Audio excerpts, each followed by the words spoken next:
Hi viewers, இன்னைக்கு ஒரு cooking mini vlog தான் வந்து பார்க்க போறோம்.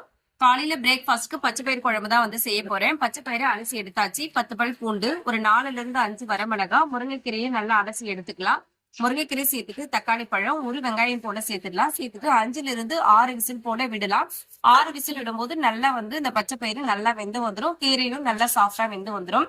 இப்போ இட்லிக்கு மாவு கரைச்சி வச்சிடலாம். மாவு வந்து நான் எப்பவுமே ஒரு 1/2 மணி நேரம் முன்னாடியே வந்து கரைச்சி வச்சிருவேன். அப்பதான் வந்து இட்லி ரொம்ப சாஃப்டா வரும். சமைக்கும் போதே வந்து கூடவே எப்பவுமே சாமானை வந்து ஃபுல்லா வந்து வாஷ் பண்ணி வச்சிருவேன். அந்த மாதிரி வாஷ் பண்ணும்போது ரொம்ப ஈஸியா இருக்கும். இப்போ இட்லி ஊத்தி வச்சிடலாம். எப்பவுமே பிரேக்ஃபாஸ்ட் வந்து மேக்சிமம் இட்லி தான் வந்து செய்வோம். எப்பாவது தான் வந்து நாங்க தோசை வந்து செய்வோம். மேக்சிமம் இட்லி மட்டும் தான் இருக்கும். பூரியும் எப்பாவது ஒரு நாள் தான் செய்வேன்.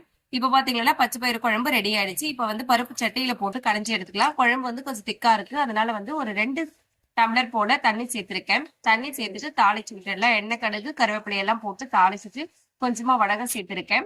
தாளிச்சு விட்டு தண்ணி சேர்த்ததுனால ஒரு 10 நிமிஷம் போல நல்லா ஹை ஃபிளேம்ல வச்சு கொதிக்க விடணும். அந்த மாதிரி கொதிக்க விடும் போது நல்ல டேஸ்டியா இருக்கும். இப்போ பச்சை பயிறு குழம்பு ரெடி ஆயிடுச்சு. இட்லியும் வந்து ரெடி ஆயிடுச்சு. மதியம் லஞ்சுக்கு வந்து வெஜ் பிரியாணி தான் வந்து செய்ய போறேன். வெஜ் பிரியாணி வந்து தக்காளி, புதினா, கொத்தமல்லி எல்லாம் வந்து அரைச்சுதான் வந்து சேர்த்திருக்கேன். சில்லி பவுடர் சேர்த்துட்டு நல்லா வந்து இந்த தண்ணி ஃபுல்லாவே வந்து வதங்கி வரணும். அதுக்கப்புறம் தான் வந்து நம்ம அரிசி வந்து சேர்க்க போறோம். இந்த மாதிரி அரைச்சு சேர்க்கறதுனால ரொம்ப குயிக்கா வந்து நம்ம வெஜ் பிரியாணி வந்து செஞ்சு முடிச்சிடலாம். ரொம்ப டைம் எடுக்காது. கலரும் பாருங்க ரொம்ப சூப்பரா வந்திருக்கு. நான் ஃபுட் கலர் எதுவுமே ஆட் பண்ணல. இவ்வளவு கலர் இருக்கிறதுனால ஃபுட் கலர் நினைச்சிட போறீங்க.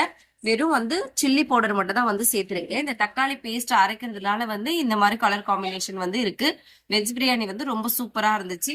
வெஜ் பிரியாணியும் வந்து ரெடி ஆயிடுச்சு. காலையில பிரேக்ஃபாஸ்ட் செய்யறப்பவே மதியம் லஞ்சும் வந்து செஞ்சிருவேன். வெஜ் பிரியாணிக்கு சைடிஷ் வந்து இன்னைக்கு வடை தான் செய்ய போறோம். துவரம் பருப்புல செஞ்ச வடை.